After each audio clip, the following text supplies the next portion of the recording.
बिलावल से मुलाकात के बाद मौलाना फजलुर रहमान का नवाज शरीफ से राबता, हुकूमत के खिलाफ पार्लियामेंट के अंदर और बाहर जिद्दोजहद तेज करने और आगे बढ़ते रहने पर इत्तेफाक। नवाज शरीफ ने यकीन दिलाया कि पीडीएम लॉन्ग मार्च पर जो भी फैसला करेगी साथ देंगे।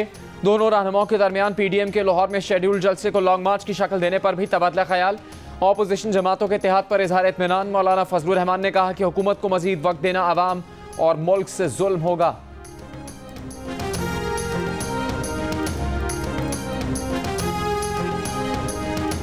ये सियासतदान अवाम के शाना बशाना खड़े हैं।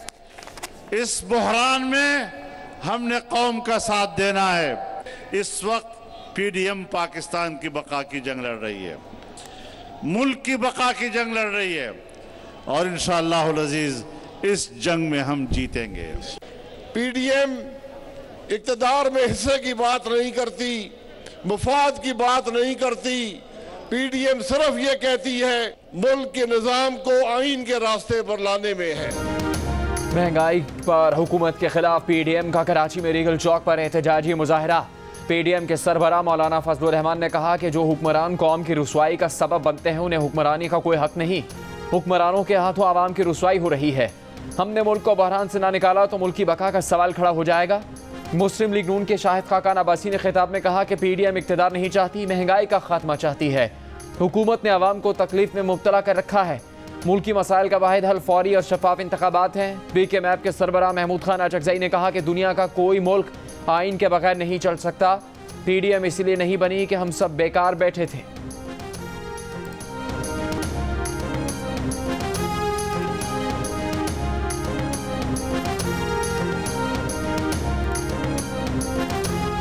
ऑपोजिशन ने जल्द से देर से शुरू किए। धरना देने का असल वक्त तब था जब फजलुर रहमान पहली बार इस्लामाबाद आए थे। शेख रशीद अहमद का बयान, मगर फजलुर रहमान के धरने के वक्त उन्होंने कहा था कि मौलाना के आगे कुआं और पीछे खाई है। शेख रशीद ने कहा कि TLP से जो मामला तय हुए हैं वो हफ्ते 10 दिन में सामने आ जाएंगे।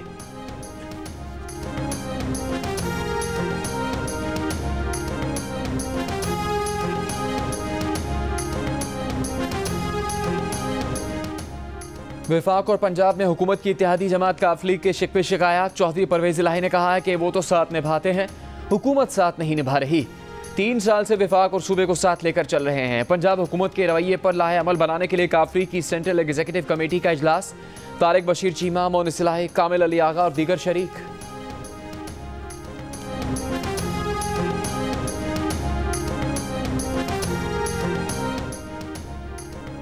पंजाब हुकूमत का फेडरल रिव्यू बोर्ड से TLP के सरबराह साद रिजवी की नजरबंदी में तौसीह का रेफरेंस वापस लेने का फैसला। रेफरेंस वापस लेने के लिए फेडरल रिव्यू बोर्ड को दरख्वास्त भिजवा दी। सरकारी टीवी के एंकर डॉक्टर नोमान नियाज ने स्टार क्रिकेटर शुएब अख्तर से गैर मशरूत माफ़ी मांग ली। दोनों के दरमियान सुलह वफाकी वज़ीर इत्तलात फवाद चौधरी के घर पर हुई। वज़ीर इत्तलात फवाद चौधरी ने सरकारी TV को शुएब अख्तर के खिलाफ हर्जाने का नोटिस वापस लेने की हिदायत भी कर दी है। नोमान नियाज ने कहा कि बहुत अफसोस है, जो स्क्रीन पर हुआ वो नहीं होना चाहिए था। हमारी 30 साल की दोस्ती है जो ख़त्म नहीं होनी चाहिए। फवाद चौधरी और सलीम साफ़ी ने कलीदी किरदार अदा किया। फवाद चौधरी ने कहा कि इख्तिताम अच्छा तो समझो सब अच्छा। शुएब अख्तर ने कहा देर आए दुरुस्त आए, काश ये पहले माफ़ी मांग लेते तो बात इतनी ख़राब ना होती।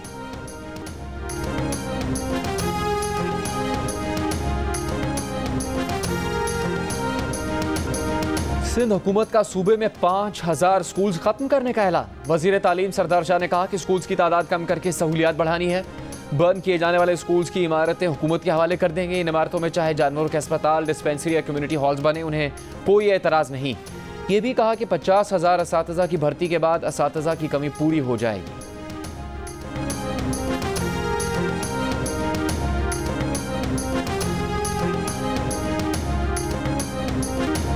मुल्क में दूध की कीमत बेलगाम होने लगी। कोयटा में डेयरी फार्मर्स का अचानक 20 रुपये फी लीटर इजाफे का फैसला। कहते हैं जानवरों के चारे और अजनास की कीमतों में कई गुना इजाफा हो चुका है। कोयटा में 1 लीटर दूध 140 रुपये में फरोख्त करने का ऐलान। जिले इंतजामिया की तंबीह, सरकारी निर्ख की खिलाफ वर्जी पर कार्रवाई का ऐलान। कराची में भी दूध की कीमतें आसमान पर, 140 रुपये फी लीटर में फरोख्त जारी। कमिश्नर कराची की रेट लिस्ट में दूध की फी लीटर कीमत बदस्तूर 94 रुपये बरकरार। अवाम कमिश्नर की बढ़ती कीमतों का नोटिस न लेने पर नाला। इदारा शुमारियात के मुताबिक मुल्क में रवा हफ्ते 30 अशिया की कीमतें बढ़ी। टमाटर, घी, आलू, प्याज, अंडे, बिजली, LPG और मटन महंगा हुआ। चीनी की फी किलो कीमत औसतन 10 रुपये 29 पैसे कम हुई। आटा, दाल, मूंग, दाल माश, दाल चना, लहसुन सस्ते हुए।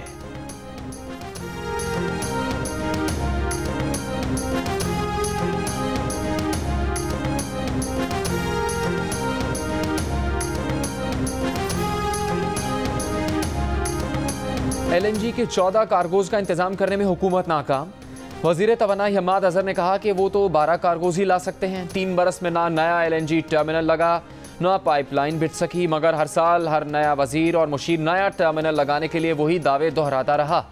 LNG कार्गोज की खरीदारी में हुकूमती गफलत के बाइस अवाम गैस का बहरान बर्दाश्त करने पर मजबूर। हुकूमत का कहना है कि सुबह, दोपहर और रात का खाना बनाने के लिए गैस मिलेगी। 4 बरसों में शदीद गैस बहरान में हुकूमती वज़रा के बयानात। प्रोग्राम आज शाहजेब खानजादा के साथ में हकायक सामने आ गए।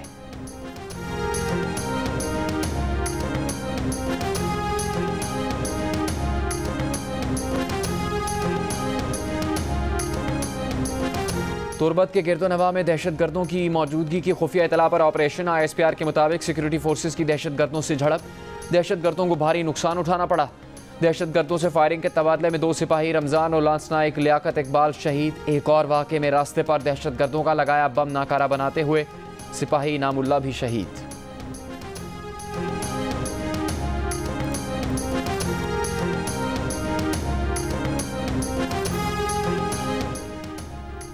नाजिम जोखियों कत्ल केस के मरकजी मुलजिम MPA जाम अवैस और जाम अब्दुल करीम से तफ्तीश ठीक नहीं की जा रही।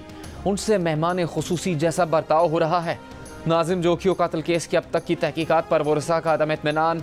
GIT बनाने के लिए IG सिंध को दरख्वास्त लिख दी। मुद्दई मुकदमा अफजल जोखियों ने दरख्वास्त में मौक़िफ़ अपनाया कि GIT में रेंजर्स और हसास इदारों के अफसरान को शामिल किया जाए। मुकदमे में दहशतगर्दी की दफ़ात शामिल की जाए।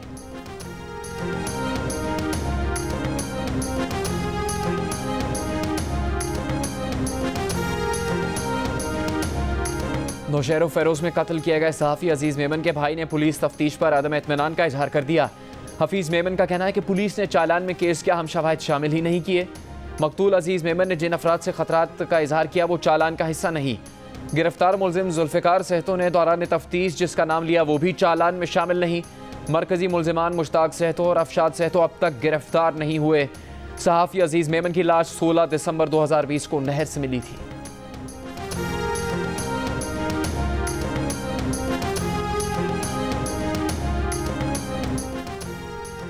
दुबई में डॉक्टर फारूक सत्तार और इशरतुल इबाद की मुलाकात। माजी के इख्तलाफात भुलाकर आगे बढ़ने पर इत्तेफाक। मुलाकात में दीगर रहनुमाओं से राबते बहाल और तेज़ करने का फैसला किया गया। आइंदा मुलाकात में सियासी हिकमत अमली तय की जाएगी। मुलाकात पर तबसरे में MQM पाकिस्तान के रहनुमा और वफाकी वज़ीर अमीनुल हक ने कहा कि डॉक्टर इशरतुल इबाद हों या फारूक सत्तार, सबके लिए MQM के दरवाजे खुले हैं। MQM खालिद मकबूल सिद्दीकी की सरबराही में काम कर रही है, किसी से खतरा नहीं।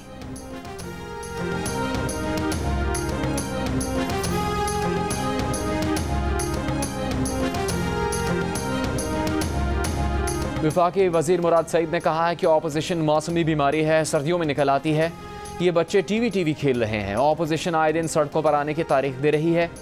मौलाना दीन के नाम पर सियासत करते हैं। पर्ची चेयरमैन भी आजकल महंगाई के खिलाफ बात करते हैं। सिंध में भी इमरान खान हुकूमत बनाएंगे। वज़ीर आला खैबर पख्तूनख्वा महमूद खान ने खिताब में कहा कि सिनेमा का टिकट बेचने वाले और मीटर रीडर अरबपति हो गए। साबिका हुक्मरानों ने आवाम का पैसा खाया, वो इमरान खान के साथ खड़े हैं। असफंयार वली की तरह नहीं कि मुश्किल वक्त आया तो हेलीकॉप्टर में बैठकर फरार हो जाएंगे।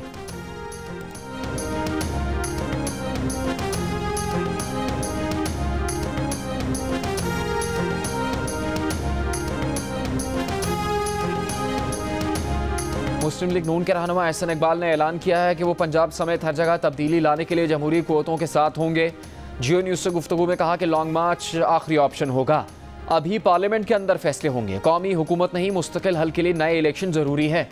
इमरान खान का जाना ठहर गया, आज गया या कल गया। हुकूमत नाकाम हो चुकी, लोग तंग आ गए। अब हलीफों को फैसला करना है कि वो किसके साथ हैं। ये हुकूमत जितना वक्त गुजारेगी उतनी तबाही होगी।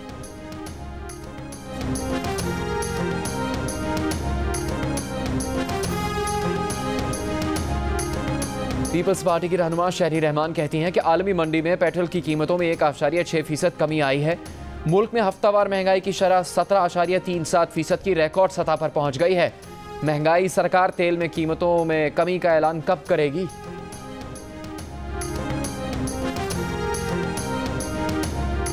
अमीर जमात इस्लामी सिराजुल हक ने कहा है कि पीडीएम और हुकूमत एक ही हैं, उनका कल्चर एक है।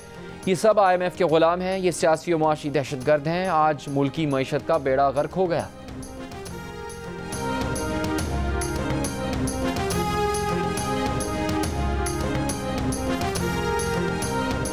अफगानिस्तान के वजीर खारजा अमीर खान मुत्तकी ने कहा है कि अमीरात इस्लामी का कोई फ़र्द नहीं बल्कि बतौर पॉलिसी पूरी इमारात इस्लामी हुकूमत पाकिस्तान और कल अदम TTP के दरमियान सालिसी कर रही है। उन्हें यकीन है मुज़ाकरात का मस्बत नतीजा निकलेगा। जियो न्यूज़ के प्रोग्राम जरगा में सलीम साफ़ी को खुसूसी इंटरव्यू देते हुए अमीर खान मुत्तकी ने कहा कि अमन का क़याम और जंग का खात्मा सबके फ़ायदे में है। अफ़गान हुकूमत का किरदार सालिस का है, इसीलिए किसी फरीक की तरफ झुकाव ज़ाहिर करना मुनासिब नहीं। देखिए अफ़गान वज़ीर ख़ारजा अमीर खान मुत्तकी का इंटरव्यू प्रोग्राम जरगा में पीर की शब 11 बजे सिर्फ जियो न्यूज़ पर।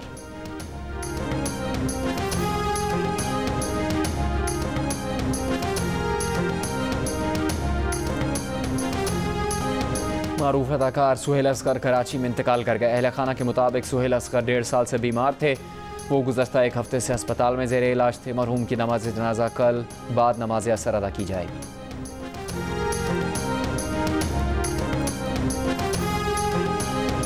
इस्लामाबाद के बॉयज़ कॉलेज में नशे की हालत में हुल्लड़बाजी करने वाले मुलजिमान को जुडिशल रिमांड पर जेल भेज दिया गया। चारों मुलजिमान ने सेक्टर F11-3 में कॉलेज में ज़बरदस्ती घुसकर स्टाफ और तलबा से मारपीट की, गार्ड से गालम गलोच की, ख़वातीन असातिज़ा को भी हरासा किया।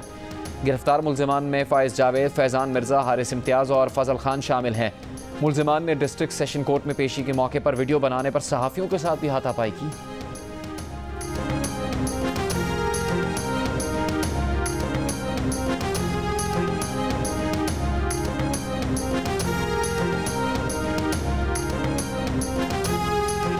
लाहौर के इलाके नसीराबाद में स्टेज अदाकारा शीज़ा भट्ट की कार पर नामालूम अफराद की फायरिंग। पुलिस के मुताबिक गोलियां कार के दरवाजे पर लगी। शीज़ा भट्ट के भाई की मुद्दईयत में पुलिस ने 2 नामजद और 2 नामालूम अफराद के खिलाफ मुकदमा दर्ज कर लिया। शीज़ा भट्ट का कहना है कि नामालूम अफराद गाड़ी पर फायरिंग करके फरार हो गए।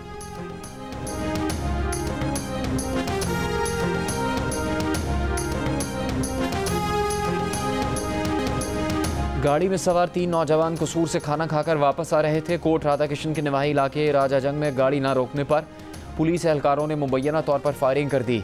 1 नौजवान हलाक, 2 ज़ख्मी हो गए। फायरिंग में मुलविस 4 एहलकार गिरफ्तार। SHO फरार हो गया। पुलिस हुकाम ने SHO समेत 5 एहलकारों के खिलाफ मुकदमा दर्ज कर लिया। बुरसा ने इल्ज़ाम लगाया कि गुज़श्ता शब पुलिस एहलकारों ने कार पर फायरिंग की थी। DPO कसूर ने वाक़े की तहकीकात का हुक्म दे दिया।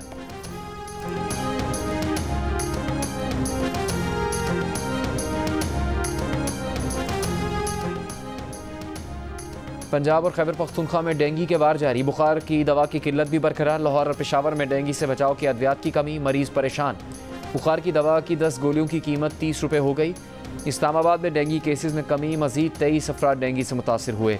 देही इलाकों में 11, शहरी इलाकों में डेंगू के 12 नए केसेस सामने आए। वज़ीर सेहत पंजाब यास्मीन राशिद ने कहा है कि अस्पतालों में डेंगू और कोरोना की गोलियाँ बग़ैर कीमत दस्तयाब हैं। सरकारी अस्पतालों में बुखार की दोनों गोलियाँ मौजूद हैं।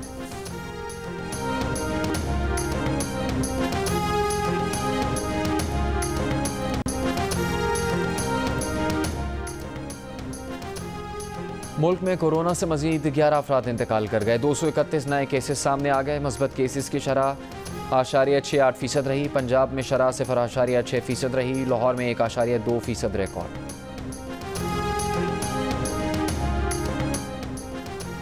हुकूमत के पास कोई इख्तियार नहीं कि वो दहशतगर्दों से बात करे। सीज़ फायर के बाद देख लें कितने हमले हुए, कितने लोग शहीद हुए।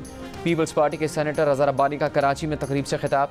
कहा कौमी सलामती और इकनॉमिक फैसले पार्लियामेंट के बाहर हो रहे हैं। IMF के साथ जो मुआहदे हुए किसी को इल्म नहीं। रियासत आम शहरी के लिए सौतेली माँ बनी हुई है। आज आम शहरी और मजदूर खुद को रियासत का हिस्सा नहीं समझता। रियासत को आपने गिरवी रख दिया है।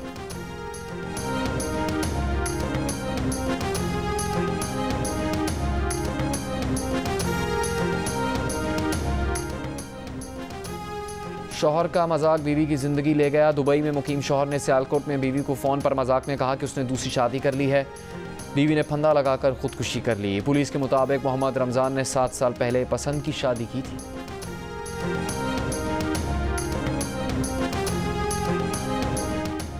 आवारा कुत्तों को जहर देकर मारने पर इस्लामाबाद हाईकोर्ट बरहम। अदालती अहकामात की खिलाफवर्जी करने वाले तमाम अफसरान 16 नवंबर को तलब। Chairman CDA, wild life management board और मेट्रोपॉलिटन कॉरपोरेशन को नोटिस जारी कर दिया। चीफ जस्टिस अतर मिनल्ला ने रिमार्क्स दिए कि अदालत ने आवारा कुत्तों को तकलीफ से मारने की बजाय पॉलिसी बनाने का हुक्म दिया था। अफसरान पेश होकर बताएं कि अदालती अहकामात की खिलाफवर्जी क्यों की गई। आवारा कुत्तों को मारने के खिलाफ सिविल सोसाइटी की जानिब से एहतजाजी मुजाहरा किया गया।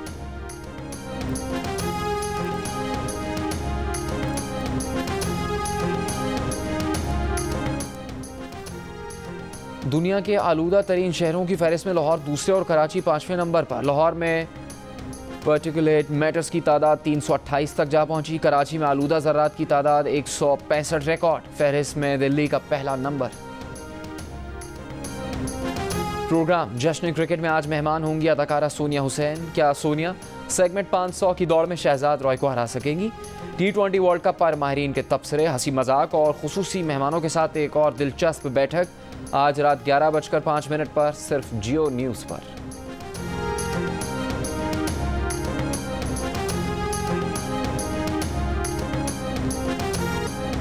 ऑस्ट्रेलिया या न्यूजीलैंड कौन बनेगा T20 वर्ल्ड कप का चैंपियन, कल पता चल जाएगा। जो जीता वो पहली बार ट्रॉफी उठाएगा। दोनों टीम्स का इससे पहले कभी T20 के फाइनल में आमना सामना नहीं हुआ।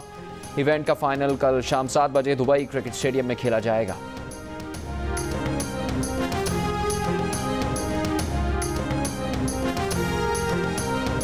बांग्लादेश के दौरे पर जाने वाली पाकिस्तान क्रिकेट टीम के तमाम खिलाड़ियों के कोरोना टेस्ट मनफी आए हैं। कौमी स्क्वाड कल होटल में जिम और पूल सेशन करेगा। 15 नवंबर से नेट प्रैक्टिस शुरू होगी। कप्तान बाबर आजम और शुएब मलिक 16 नवंबर को ढाका में स्क्वाड को ज्वाइन करेंगे। सीरीज 19 नवंबर को T20 मैच से शुरू होगी। सीरीज में 3 T20 और टेस्ट मैचेस खेले जाएंगे।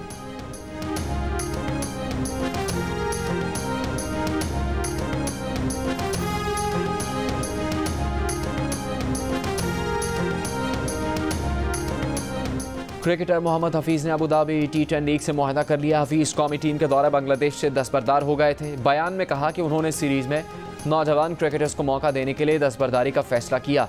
अबू धाबी लीग के लिए PCB को NOC जारी करने की दरख्वास्त दे दी।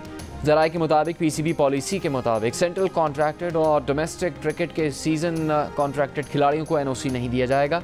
अबू धाबी T10 सीजन 5 में 6 टीम्स शरीक। इवेंट 19 नवंबर से शुरू हो रहा है।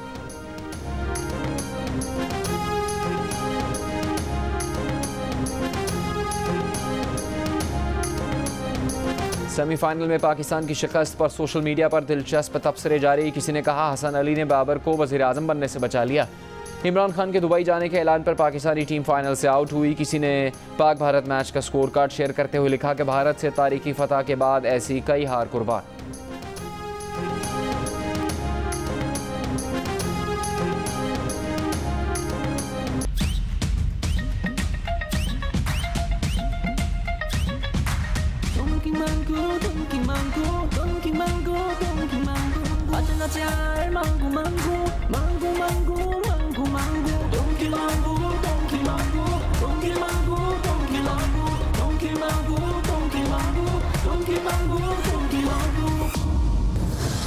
और पाकिस्तान का सबसे पसंदीदा और मशहूर गधा 19 नवंबर को चीन रवाना होगा। जियो फिल्म्स और टेलिस्मान स्टूडियो की शाहकार फिल्म दी डोंकी किंग 19 नवंबर से चीन के सिनेमा घरों में रिलीज की जाएगी।